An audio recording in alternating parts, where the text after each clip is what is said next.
Já estamos de volta com o nosso ACAPS Podcast no terceiro e último dia da ACAPS Trade Show 2023. Um prazer ter a sua companhia aqui conosco nesses 3 dias, trazendo aqui dentro do nosso estúdio para um bate-papo vários convidados, autoridades, palestrantes, todo mundo para construir esse universo e trocar um pouquinho de ideia e de experiências dentro desse mundo aqui da ACAPS, que há tanto tempo já fomenta esse mercado capixaba. A ACAPS, falando mais uma vez, que é a terceira maior feira do consumidor e do varejo de todo o Brasil, né? De todo o país. Então a importância da ACAPS não só para o Espírito Santo, mas para todo o país. E agora, para a gente trazer nosso tema, a importância da sororidade e do empoderamento feminino, a gente não poderia receber menos do que essas 3 mulheres que estão aqui na mesa comigo. Uma honra para mim receber Andréia Salsa. Seja bem-vinda, Andréia. Obrigada, Carol. Estou muito feliz com a oportunidade de estar aqui com mulheres tão poderosas e que, enfim, enchem a gente de orgulho, né?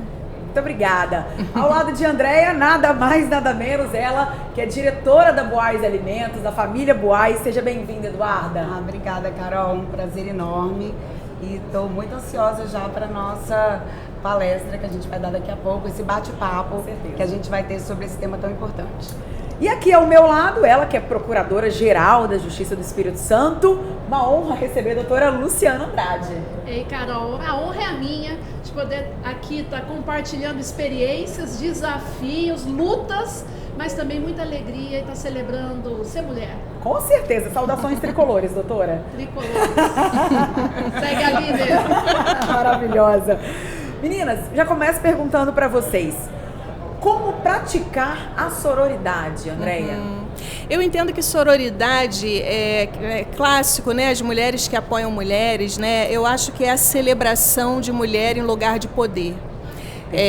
Eu entendo que é bem mais do que mulher no mercado de trabalho. Para mim, essa bandeira ela já é ultrapassada, embora, infelizmente, a gente saiba que algumas mulheres não têm, né, a oportunidade de estarem no mercado de trabalho. Mas a minha bandeira pessoal é celebrar mulheres em lugares de poder, aquela mulher que assina o cheque, aquela mulher que toma decisões que interferem do ponto de vista da sociedade. Então, sororidade é a gente celebrar e contribuir para que essas mulheres se mantenham nesse lugar que eu chamo de arena. Né?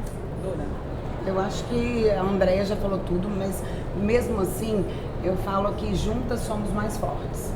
E dando oportunidade, no meu caso, que estou à frente aí como líder de uma grande empresa, nada mais, nada menos do que dar oportunidade para essas mulheres que têm conhecimento, que têm condição e que podem assumir lugares antes nunca ocupados por uma mulher.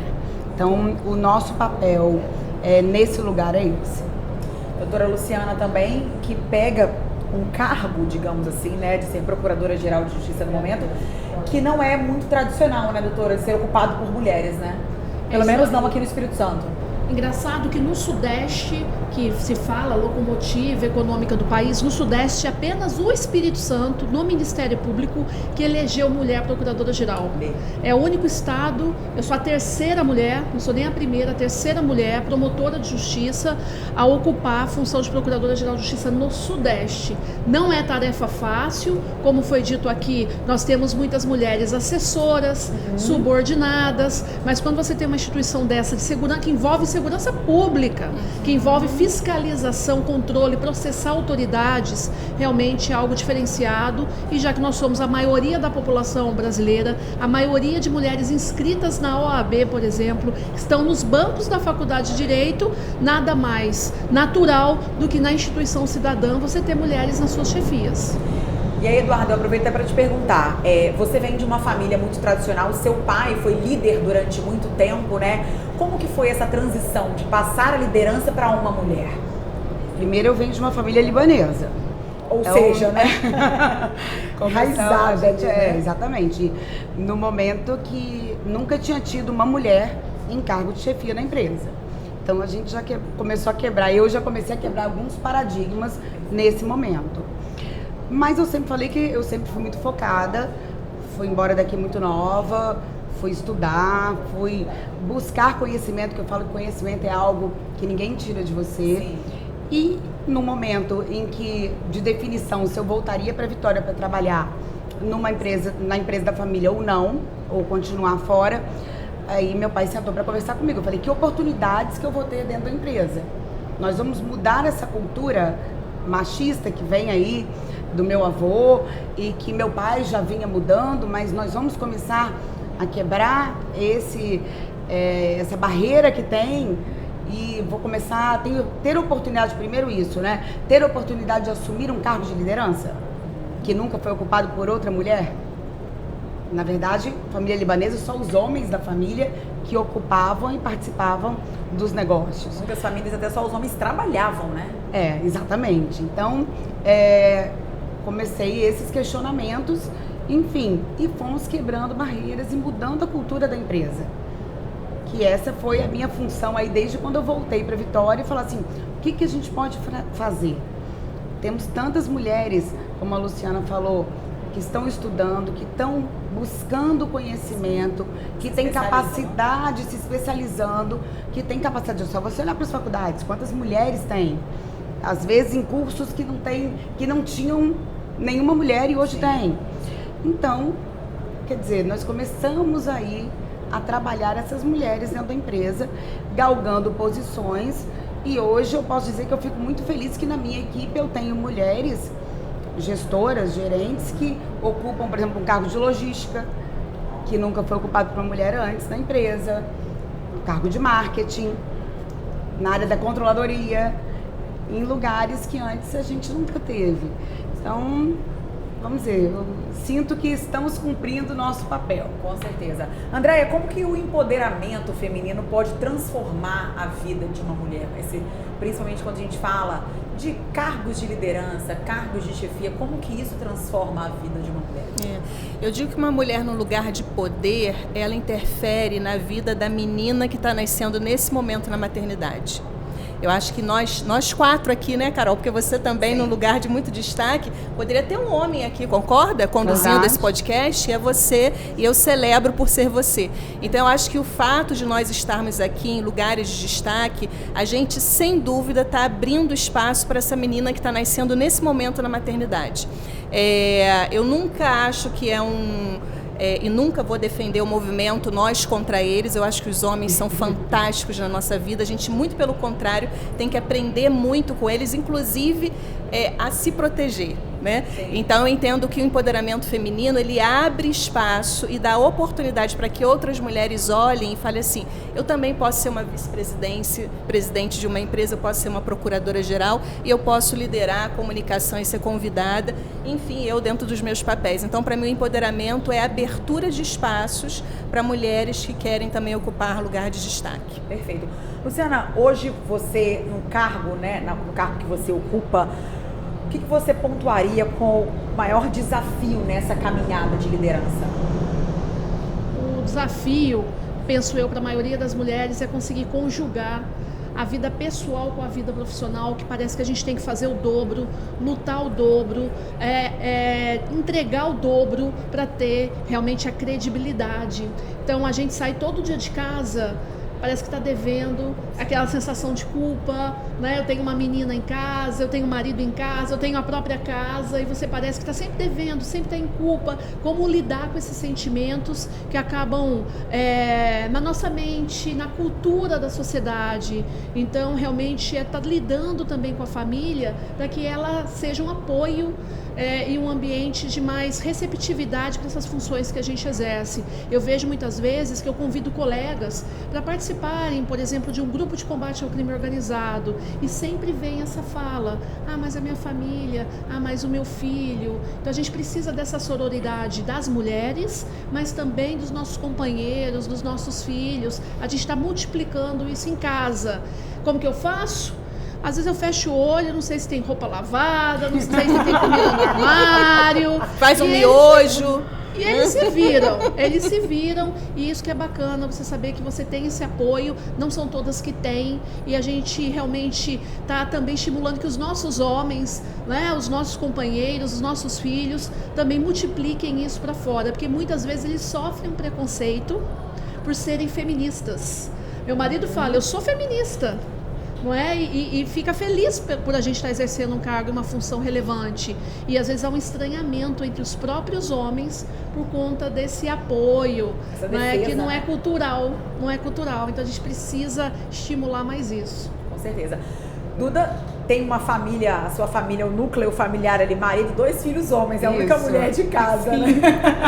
Não tem nem defesa ali, né, Duda? Na verdade, eu acho que o que a Andréia estava falando de ensinamento, a gente tem que ensinar os homens também o papel da mulher, até onde a mulher pode chegar, a importância que a mãe deles tem, do que pode fazer, porque amanhã eles também vão ter uma mente diferente, uma cultura diferente. Amanhã, ao assumir um cargo, se forem assumir um cargo de liderança dentro da empresa ou fora, a cabeça deles não vai ser a mesma, certamente, do que os homens de antigamente. O exemplo que eles têm dentro de casa, com as conversas que a gente tem. E meu marido, por exemplo, Cláudio, ele está sempre me apoiando. Então, esses papéis femininos e masculinos que tanto se fala e que são acertados, de fazer compras, Cláudio faz compras, eu não faço compras. Cuidar da casa, ver algum problema da casa, eu nunca tenho tempo, ele faz. Então, são papéis, né? Eu tô vendo que o problema não é só meu. Então, fazer dever com o filho, quando eu tenho tempo, eu faço. Claro. Falei que ontem eu cheguei da CAPES e fui fazer dever. Mas tem essa troca e essa ajuda mútua. Então, esses papéis, eles se misturam. E isso eu acho importantíssimo. Eu falo que nós que temos um apoio, já é uma ajuda muito grande para que a gente consiga cumprir essa multifunção que a gente tem, né? De mãe, mulher, esposa, vice-presidente, presidente do conselho, enfim. Esse monte de demanda que a gente tem e que a gente tem que cumprir. E essa culpa, eu acho que é o que a gente tem que trabalhar. Porque eu falo que hoje eu já não sou mais culpada. Porque tem aquela culpa da ausência do filho, a culpa de não estar em casa. Eu falei que eu não tenho mais culpa. Assim, eu já trabalhei isso, porque já senão... Isso, né? Não, porque senão a gente fica... Não é, Luciana? A gente fica o tempo inteiro se culpando porque a gente está nesse lugar, se culpando porque o ano que vem a gente vai desacelerar e vai ter mais tempo, a gente não vai. A gente está sempre se culpando por alguma coisa, mas por que a gente está se culpando? Sim. Algum homem na liderança se culpa porque não passou a infância do filho ou não ficou tanto tempo quanto gostaria? Eu sempre aposto na qualidade. Vamos focar na qualidade porque é o que a gente tem. Então, por que nós, mulheres, que temos que nos sentir culpadas? É uma injustiça isso, não é? Com certeza. E aí aproveita, Andréia, pra gente encaminhar para o nosso fim, que eu tenho que liberar vocês. Isso. A agenda tá tumultuada aqui hoje. Muitas mulheres ainda têm medo de encarar o desafio da liderança. Como a gente consegue tirar essa barreira?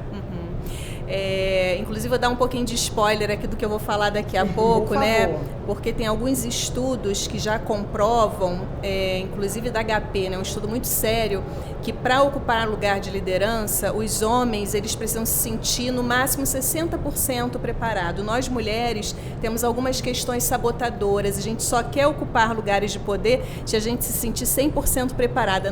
Nunca nos ocuparemos, porque ninguém está 100% preparada. Então, ousar, ir e entender o porquê que ela está numa posição de liderança, porque eu sempre acho que não é só sobre nós, é sobre todo um conjunto, né, e uma cultura feminina. Então vambora com 60% mesmo de habilidade e encarar, porque o desafio é grande, a gente está num lugar de destaque, é sempre muito desafiador. Como diz aquele ditado, né? Se tiver com medo, vai com medo mesmo. É isso. Mulheres, Duda, obrigada pela presença. Doutora Luciana, obrigada. Andréia, muito obrigada pela presença. Eu tenho certeza. Querem dar um spoiler do que vai ser tratado lá? Agora é com a Andréia. A gente eu vou fazer um apanhado geral de um livro muito interessante, que inclusive fica a dica aí para quem estiver nos vendo, nos ouvindo, que é da Sheryl Sandberg, que é um nome chamado Faça Acontecer, Mulheres, Trabalho e a Vontade de Liderar. Então é essa autorização que a gente tem que gerar em nós, que nós estamos autorizadas a ocuparmos lugares de poder. Perfeito. Bom, meninas, muito obrigada pela presença mais uma vez. Uma honra conversar com vocês, mesmo que rapidinho. A gente estaria aqui horas batendo papo, né? Foi um prazer conversar com vocês, poder entender um pouquinho dessa sororidade que eu acho que faz parte, né? E ainda mais aqui no Espírito Santo, um estado popularmente tão feminino, né? Com mulheres também ocupando vários cargos de liderança. Temos aqui dois gigantes exemplos, e não só a doutora Luciana, como a Eduarda também, a Andréia também com um posicionamento muito importante, mas eu acho que é muito válido a gente trazer esse assunto e fortalecer cada vez mais esse vínculo entre as mulheres. Obrigada mais uma vez pela presença de vocês, e daqui a pouco a gente está de volta com mais podcast. Até já!